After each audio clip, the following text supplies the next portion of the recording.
super duper awareness. Eto ha guys, etong video gagawin ko, awareness para dito, para kay Scarminator Cream. Bakit? Kasi nga guys, yung mga videos ko dito sa TikTok app, hindi yan basta-basta mada-download. Pinag-aralan ko talaga kung paano yan gawin na hindi basta-basta mata-download na kung sino-sino lang. Kailangan may permission ko bago mo makuha yan.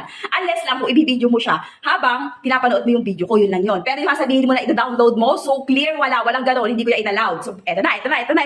Sa Blue app, kasi nga, Bebs, nagpo-post ako sa Blue app, nagpo-post ako sa Red app, nagpo-post ako sa Orange app, nagpo-post ako dito kay TikTok. Ayan yan.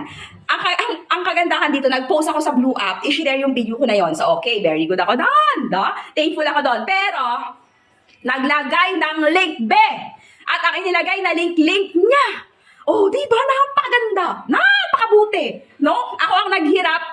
Sige na, okay lang yun. Ako naghirap. Sanay naman tayo na mahirap. Pero, eto ha, awareness sa mga mag-check out. Awareness sa'yo, pangga ko. Once na mag-check out ka dyan, sinasabi ko sa'yo, bahala ka.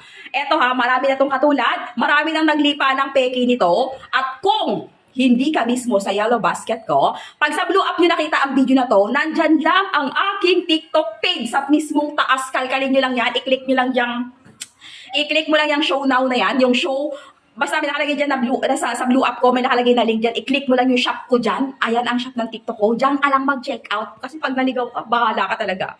Sinasabi ko sa'yo, baka imbis na matanggal ang mga tigidig mo o yung mga dark spot mo dyan, baka biglang, baka lalong mabutas ang pagmumukha mo. Kaya dapat, sigurado ka sa na-check out mo, hindi porkit muray, baka mapamura ka. Ito lang ha, awareness lang dyan.